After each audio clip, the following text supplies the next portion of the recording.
C'est bon, nous y sommes. Après des mois de préparation, le village africain peut enfin ouvrir ses portes ce samedi 17 septembre à 10 h.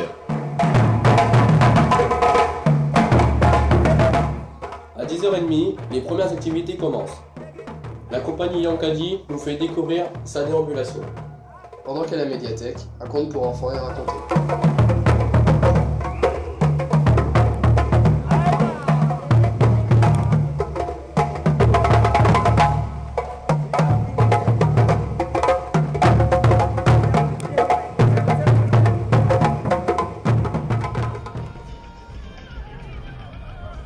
De retour au village, nous faisons un détour par le musée Bombana de Kokolobo, où nous y découvrons des objets plus originaux les uns que les autres. Mesdames et messieurs, bonjour.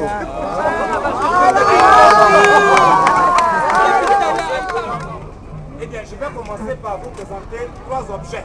Ce sont des objets qui constituent l'icône même du musée Bombana de Kokolobo. Mesdames et messieurs,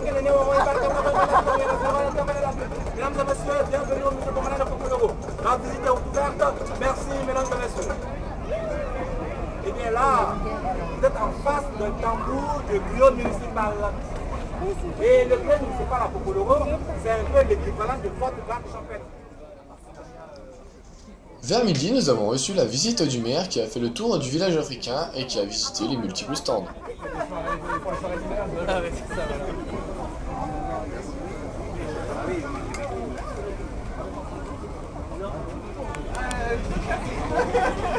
On sent surtout le... Ça va? Ça va?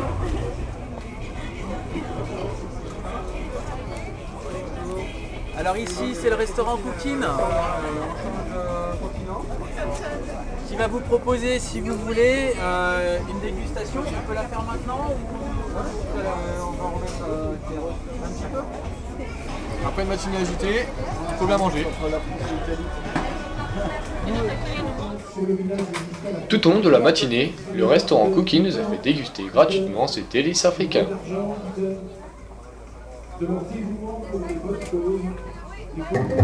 Bon, nous voilà au départ de la course de solidarité. Steven va courir pour nous. Comment t'entends-tu? Ah, je suis bien chaud. Nous espérons qu'il va gagner. Alors attention, vous pouvez y aller. Prêt, feu, partez, excellente course. Bravo à tous.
Une centaine de coureurs se sont prêtés au jeu sur près de 4 km.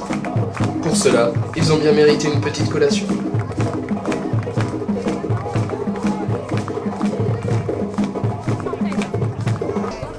L'après-midi, des activités ont été mises en place pour les plus jeunes, comme pour les moins jeunes.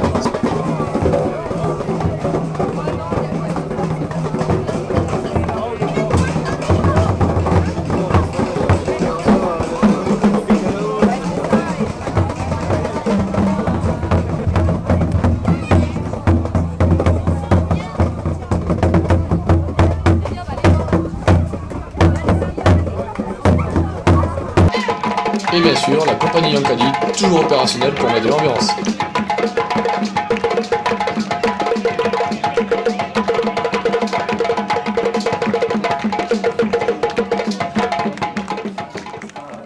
À 17 h se tenait une conférence débat sur le rôle de la femme au sein de la culture africaine.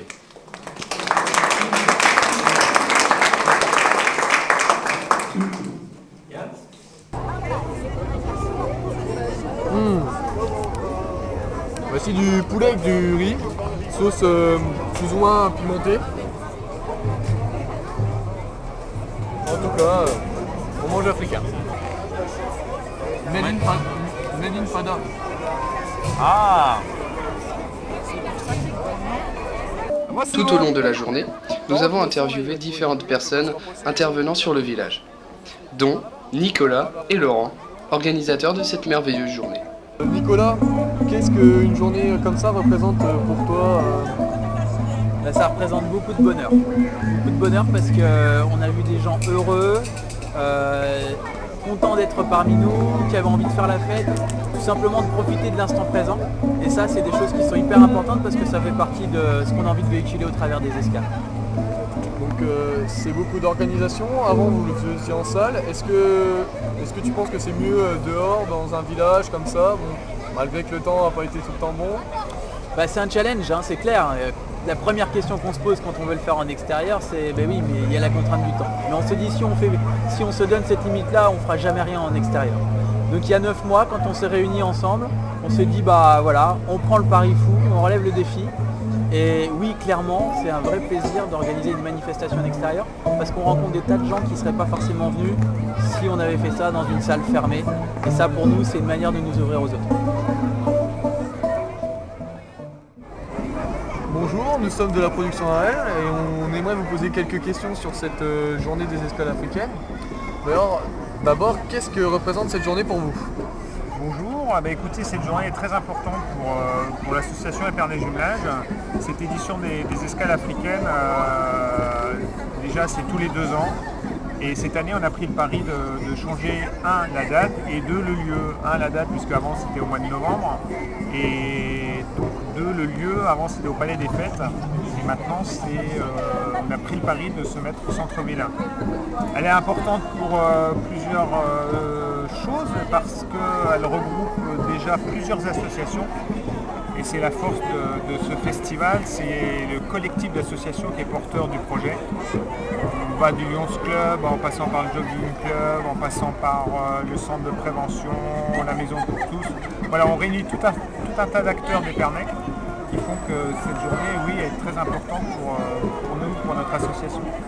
Et l'autre point qui est important, c'est la levée de fonds pour les projets qui sont à mener sur Fada, notre ville jumelle. Vous parliez de Paris, de faire cette journée dehors. Pour l'instant, est-ce que c'est un pari réussi? Écoutez, on ne va pas trop se plaindre pour l'instant. On a eu quelques gouttes de pluie ce matin, mais après tout, il pleut en ce moment en Afrique, donc on partage avec eux ces moments de pluie. Et puis le soleil est ici, et voilà. Bonjour, on est la production AR. On aimerait vous poser quelques questions sur votre exposition. Déjà, on aimerait savoir où ont été prises ces photos. S'il y a un endroit précis ou... Alors là, bien entendu, il y a un endroit précis dans la mesure où Épernay est jumelé avec Fada N'Gourma, donc au Burkina Faso, en Afrique, et toutes ces photos-là ont été effectivement réalisées à Fada N'Gourma, même intramuros, on va dire, comme ça. Voilà, donc, elles ont été prises dans le cadre de quel... Alors quel projet? Finalement, c'est l'histoire des projets. Le projet s'est articulé en 2 temps ou en 3 temps. Premier temps, une visite d'une exposition à Reims d'un photographe belge qui s'appelle Jean-Dominique Burton et qui exposait des portraits de rois du Burkina Faso. Et donc, en sortant de l'exposition, m'est apparue rapidement l'idée que les hommes, les rois, c'était bien, mais je me suis posé la question, où sont les femmes et où sont les femmes burkinabées, où sont les fadalaises? Et donc à partir de ça, je me suis renseigné, notamment de faire des recherches sur Internet, et j'ai trouvé des écrits d'une ministre du Burkina Faso, qui a été 11 ans ministre du droit social et des droits de la femme. Et elle a été députée aussi, et elle expliquait comment les femmes s'étaient impliquées dans la vie associative, dans la mesure où, étant mises un peu de côté dans la vie politique, ça leur permettait le droit à l'expression, le droit à la communication, le droit à l'action. Voilà un petit peu globalement la façon dont j'ai approché la première analyse du projet. Et pour finir cette très belle journée, le chanteur Amadou Sanfo nous a offert un superbe concert jusqu'au bout de la nuit.